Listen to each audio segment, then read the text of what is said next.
साल 2016।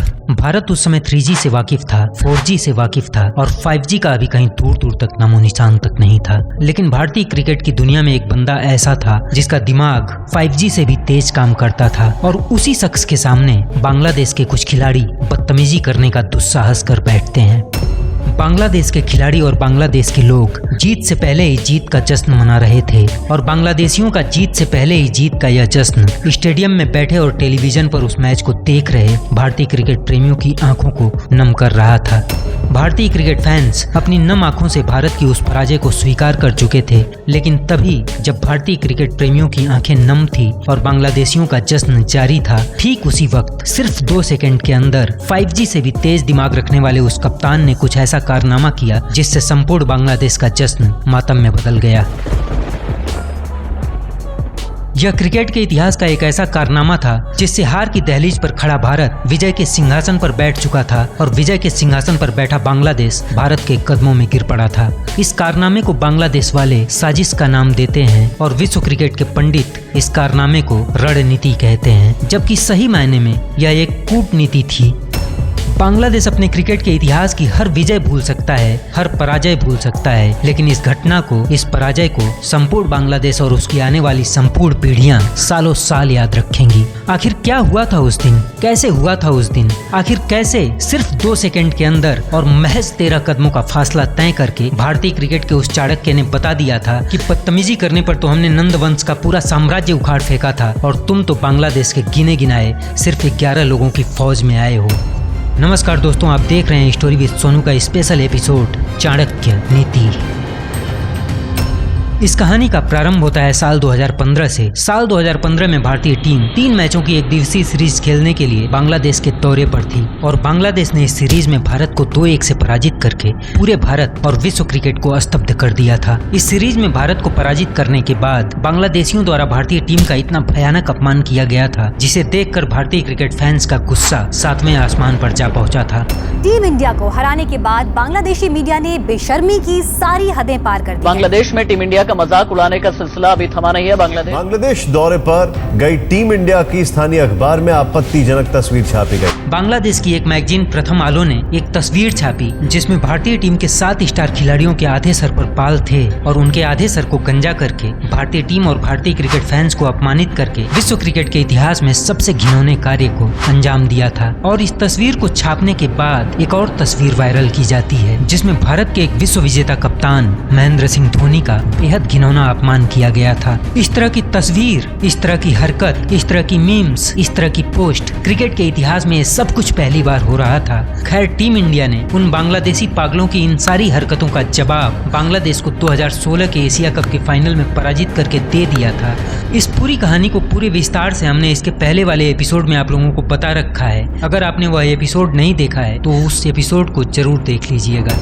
खैर, 2016 के एशिया कप में किस्मत से पहली बार बांग्लादेश फाइनल में पहुंचा था, लेकिन फाइनल मुकाबले में भारत के हाथों पराजित होकर बांग्लादेशियों का एशिया विजय का सपना टूटकर चकनाचूर हो जाता है। यह एक ऐसी पराजय थी जिस पराजय को बांग्लादेश वाले भूल नहीं पा रहे थे। यह एक ऐसी हार थी जो हार बांग्लादेश को चैन से सोने भी नहीं दे रही थी। बांग्लादेशी अपने इस हार का बदला लेने के लिए वक्त का बेसब्री से इंतजार कर रहे थे। 6 मार्च 2016 को एशिया कप का फाइनल मुकाबला बांग्लादेश भारत के हाथों से हारा था और ठीक 2 दिन बाद 2016 का T20 वर्ल्ड कप प्रारंभ हो रहा था और 2016 के इसी T20 वर्ल्ड कप के 25वें मैच में 23 मार्च 2016 को बांग्लादेश एक बार फिर भारत के सामने आ खड़ा हुआ था। ठीक 16 दिन बाद बांग्लादेश किसी भी हाल में भारत को पराजित करने का अटल निश्चय लेकर मैदान में आता है। बांग्लादेश ने टॉस जीतकर फील्डिंग करने का फैसला किया। भारत की तरफ से रोहित शर्मा और शिखर धवन ने भारतीय पारी का प्रारंभ किया, लेकिन शुरू से ही इस मैच की कहानी भारत के खिलाफ होती चली गई। रोहित शर्मा और शिखर धवन रन तो बना रहे थे, लेकिन जिस स्पीड में रन बनने चाहिए थे वे उस स्पीड में नहीं बन पा रहे थे। भारत अपना 5 ओवर खेल चुका था, लेकिन भारत के खाते में सिर्फ 28 रन इकट्ठे हुए थे। T20 मैच में 6 रन से भी कम का यह औसत भारतीय क्रिकेट फैंस को निराश कर रहा था। भारत को इस विश्व कप में अपना सफर आगे जारी रखने के लिए यह मैच जीतना बेहद जरूरी था, लेकिन 30 गेंदों में सिर्फ 28 रन का यह स्कोर भारतीय क्रिकेट फैंस का दिल दहला रहा था और इस बात का प्रेशर अब हिटमैन और शिखर धवन भी महसूस कर रहे थे। और इसी प्रेशर को दूर करने के लिए हिटमैन ने 6वें ओवर में रहमान की गेंद पर 83 मीटर का एक लंबा छक्का लगाकर भारत का रन रेट 6 के ऊपर पहुंचा दिया और एक गेंद बाद धवन ने भी एक बेहतरीन 6 लगाकर भारत का रन रेट 7 के पार पहुंचा दिया। हिटमैन और धवन ने मिलकर रहमान के इस ओवर से 5 बॉल में 14 रन लूट लिए थे। भारतीय दर्शकों को लगने लगा था कि अब हिटमैन नाम का तूफान प्रारंभ हो चुका है, लेकिन इसी ओवर की आखिरी गेंद पर एक बड़ा शॉट खेलते वक्त गेंद ने हिटमैन के बल्ले का ऊपरी किनारा ले लिया और हिटमैन नाम का यह तूफान प्रारंभ होने से पहले ही समाप्त हो गया। भारत अपना एक विकेट खोकर 6 ओवर की समाप्ति पर 42 रन बना चुका था और अभी भारत के खाते में सिर्फ 3 रन और जुड़े थे कि 7वें ओवर में साकिब की आखिरी बॉल पर Shikhar Dhawan leg before wicket हो गए। दोनों भारतीय ओपनरों के जाने के बाद एक निश्चित अंतराल पर भारतीय विकेट गिरते रहे। भारतीय बल्लेबाज रन तो बना रहे थे, लेकिन कोई भी बल्लेबाज न बड़ा शॉट खेल पा रहा था और न ही अपनी पारी को बड़ा बना पा रहा था। इस मैच में रोहित शर्मा ने 16 बॉल पर 18 रन, शिखर धवन ने 22 बॉल में 23 रन, विराट कोहली 24 बॉल पर 24 रन, सुरेश रैना 23 बॉल में 30 रन की पारी खेलकर पवेलियन वापस जा चुके थे। भारतीय पारी के 15.1 ओवर खत्म हो चुके थे और भारत के खाते में 4 विकेट खोकर सिर्फ 112 रन इकट्ठा हुए थे। इसके बाद हार्दिक पांड्या ने आकर 7 बॉल में 15 रन की एक तेज पारी खेली। भारत अपने 20 ओवर खेलकर 7 विकेट के नुकसान पर सिर्फ 146 रन बना सका। भारत ने बांग्लादेश के सामने 147 रनों का एक सामान्य सा लक्ष्य रखा। इस मामूली से लक्ष्य को देखकर बांग्लादेशी समर्थक खुशी से पागल हो रहे थे। उस दिन बांग्लादेशी फैंस सिर्फ इसलिए आए थे कि वे 16 दिन पहले एशिया कप के फाइनल में भारत के हाथों मिली पराजय का बदला ले सकें।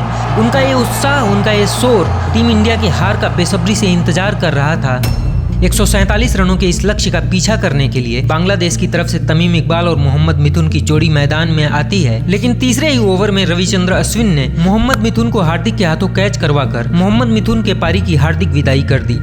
महज 11 रन के टोटल स्कोर पर बांग्लादेश अपना एक विकेट खो चुका था, लेकिन मोहम्मद मिथुन के जाने के बाद भी तमीम इकबाल और शब्बीर रहमान ने बांग्लादेश की पारी को अच्छे से संभाल लिया और बांग्लादेश ने 6 ओवर की समाप्ति तक सिर्फ एक विकेट खोकर 45 रन बना लिया था। तमीम इकबाल ने भारतीय गेंदबाजों पर प्रहार करना प्रारंभ कर दिया था, लेकिन 8वां ओवर लेकर आए रविंद्र जडेजा ने तमीम इकबाल को चकमा देकर माही के हाथों स्टंप करवा दिया। माही ने इतनी तेजी से गिल्लियां बिखेरी थी कि तमीम इकबाल को कुछ समझ में ही नहीं आया था। बांग्लादेश के भी 7.4 ओवर में 55 रन पर 2 विकेट गिर चुके थे। बांग्लादेश को 75 गेंदों में सिर्फ 92 रनों की जरूरत थी और बांग्लादेश के पास अभी भी 8 विकेट सुरक्षित थे। लेकिन 10वें ओवर में जो कुछ भी हुआ, उस घटना ने पूरे बांग्लादेश का दिल दहला दिया। पूरा स्टेडियम माही के नाम से गूंज उठा। इस घटना को आपने शॉर्ट्स क्लिप के रूप में लाखों बार देखा होगा, लेकिन उसके बाद भी आपका मन नहीं भरा होगा। रैना के इस ओवर में धोनी की एक असंभव सी स्टंपिंग ने पूरे बांग्लादेश के होश उड़ा दिए थे। माही ने उस मिली सेकंड में गिल्लियां बिखेर दी थी, जिस मिली सेकंड में शब्बीर रहमान का पैर क्रीज में तो था, लेकिन जमीन पर नहीं था। यह क्रिकेट के इतिहास में किसी भी विकेट कीपर के लिए एक अद्भुत और असंभव सा कारनामा था, जिस पर पूरी दुनिया को भरोसा नहीं हो रहा था। इस मैच में बांग्लादेश 18 ओवर की समाप्ति तक अपने 7 विकेट खोकर 130 रन बना चुका था। बांग्लादेश को अब यह मैच जीतने के लिए 12 गेंदों में सिर्फ 17 रनों की जरूरत थी और बांग्लादेश के अभी भी 3 विकेट सुरक्षित थे। बांग्लादेश के लिए सबसे खुशी की बात यह थी कि बांग्लादेशी टीम का सबसे टेक्निकल और भरोसेमंद बल्लेबाज मुस्तफिकुर रहीम अभी भी मैदान में था और यही कारण था कि बांग्लादेशी इस मैच में अपनी जीत को लेकर बिल्कुल आश्वस्त हो चुके थे। माही ने 19वें ओवर के लिए गेंद जसप्रीत बुमराह के हाथों में दे दी थी और जसप्रीत बुमराह भी अपने कप्तान की अपेक्षाओं पर खरा उतरते हुए 6 गेंदों में सिर्फ 6 रन खर्च किए। बांग्लादेश को अब 6 गेंदों में सिर्फ 11 रनों की जरूरत थी और बांग्लादेश के पास अभी भी 3 विकेट सुरक्षित थे। इस मैच का आखिरी ओवर माही ने हार्दिक पांड्या के हाथों में सौंप दिया। क्रीज पर महमूदुल्लाह और मुशफिकुर रहीम थे। पांड्या के इस ओवर की पहली गेंद पर महमूदुल्लाह ने 1 रन लेकर के स्ट्राइक रहीम को दे दी और पांड्या की दूसरी बॉल पर रहीम ने चौका लगाकर मैच का मोमेंटम बांग्लादेश की तरफ कर दिया। बांग्लादेश को अब 4 गेंदों में सिर्फ 6 रनों की जरूरत रह गई थी और हार्दिक पांड्या की तीसरी गेंद पर भी रहीम ने एक बाउंड्री लगाकर मैच को पूरी तरह से बांग्लादेश के पक्ष में कर दिया था।